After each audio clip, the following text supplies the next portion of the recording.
Hey y'all, so today we're going to take a look at this optic I just got in from the folks over at Arken Optics. Been wanting to try out one of their optics for quite some time. This is their EP-8 version. It's their first dive into the LPVO type of optics. So let's take a look at it.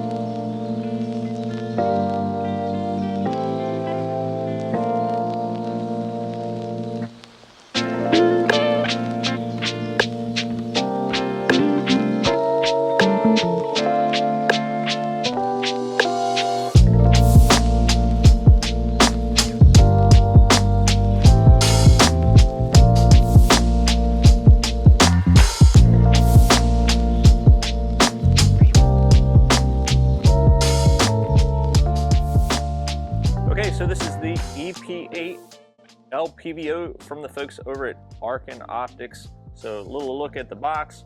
So what they tell us, this is ELD glass. It is a first focal plane reticle, meaning that as you change your magnification level, the reticle itself is going to change in size so that your holdovers are precisely calibrated at any magnification, which is kind of cool. It is 50 BMG rated, which is quite the statement there. It is fog proof and also waterproof. So let's go and take this thing out the box and take a look at it. Just to show you guys what the reticle looks like, it is a KLB reticle. It's a first focal plane. It is an MOA. It is also illuminated. Okay, so here's what you get in the box. So go ahead and kind of pull this optic out. So it looks like you got a sticker, looks like a lens cloth, and a little tool. So go ahead and set those guys aside. Looks like another sticker, and looks like the throw lever, and also the battery for the illumination. So go ahead and set those guys aside as well, and get all this foam garbage off of here.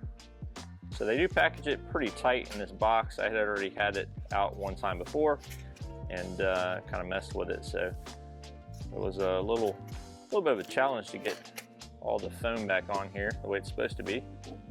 Okay, they do have a warning label here that says maximum torque 18 inch-pounds on the tube. This kind of disappoints me. It's made in China, but for the price point of around 300 bones right now being on sale, you know, it's kind of hard to get away from that. When they advertise this, they say it comes with Japanese glass, but then the optic itself is made in China. So I'm not really sure how that works. Okay, it does have these really crappy rubber bikini style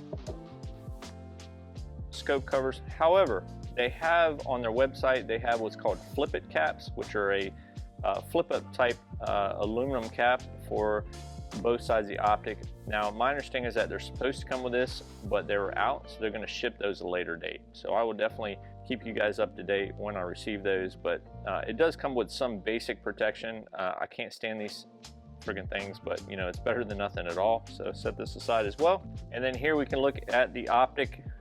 So it's a, you know, it's a 34 millimeter tube, so it's not a lightweight optic, but it's not super heavy either. It is over 20 ounces. I think this runs somewhere in the 21 to 24 range, if I remember correctly. So again, it's not super light, but it's also a 34 millimeter tube. So let's just kind of start at the rear here.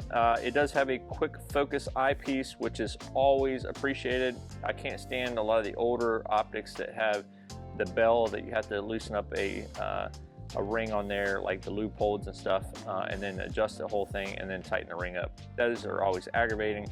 It is a 1:8 optic. It does have the capability for a throw lever, and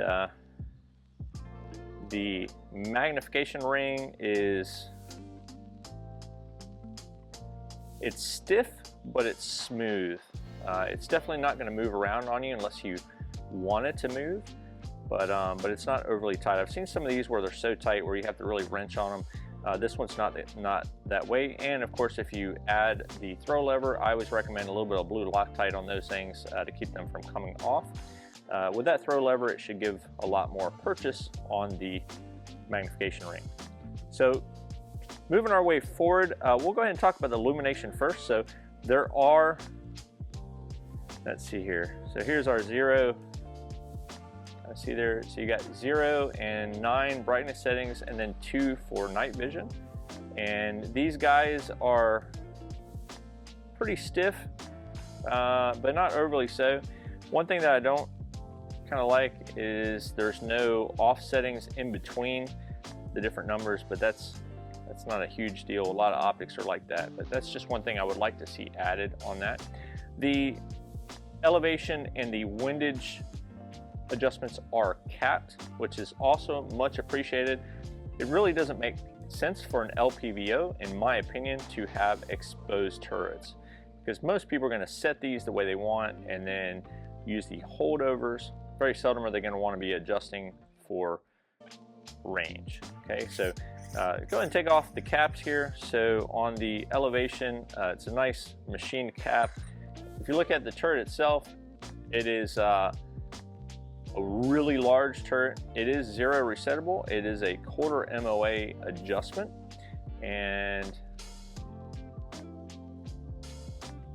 very tactile, very audible as far as the clicks themselves. They have a very good detent to them. They're not mushy at all. I mean, I really feel confident in my clicks, so that is a very good thing. And Arken is one of those companies that is very well known for their accuracy as far as their turrets and their repeatability. So, you know, first Arken optic in my hand, and so far I'm really impressed, especially for the price point of these things. So go ahead and take a look at the windage adjustment as well. Okay, so yeah, it's just what I expected. It's just like the elevation, so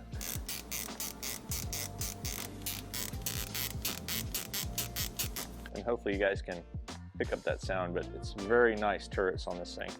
Okay, so let's talk about the reticle on this thing.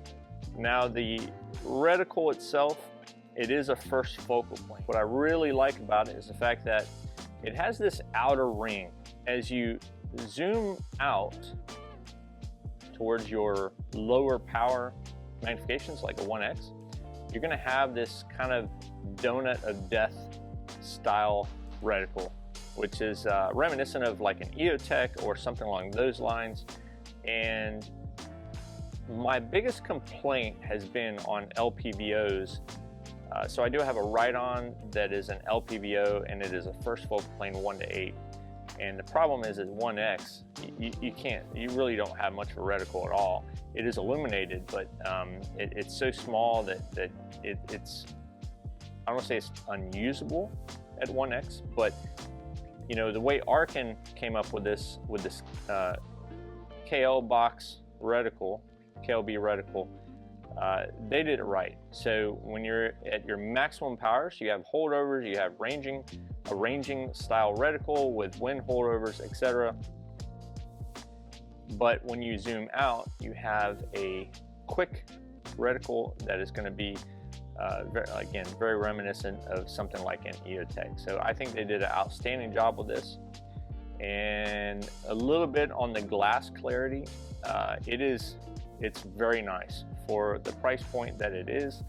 The glass is very clear, even at the maximum zoom of 8x. It's nice and clear. It doesn't have a lot of distortion around the edges or anything like that, at least that my eyes can see. And you know, it's very impressive. So is it the best optic out there? No, but I think in the price point, it definitely hits extremely above its class. All right, so I'm really looking forward to getting to use this thing. It is going to be mounted on my Ruger S-FAR. It may find its home on a few different, but that's kind of where I'm gonna start off using this thing. I just want to kind of maximize the capability of that Ruger S-FAR, and I think this is gonna do what I want it to do. So I will come back later on with a long-term review of this optic, but for now, I'm very impressed with what I've seen so far. Sorry that I'm late to the party with getting an Arken in my hand. You know, better late than never, I guess. So looking forward to maybe taking a look at some of the other Arken optic options at some point in the future. All right, so I appreciate everybody watching today's video on this Arken Optics EP-8 LPVO. 1 to 8 power first focal plane scope. Definitely look for some future videos on this optic. This is just kind of a first look video, just to unbox it, see what it comes with, and see my first impression. The plan is to put this thing off and on my Ruger SFAR in 308, so it definitely is going to get a good amount of use. So I will be doing a full-length review at some point in the future, so definitely come back and check that out. Any questions or comments, please put those down below, and as always, I appreciate everybody watching and subscribing, and I will catch y'all on the next video. Y'all take care.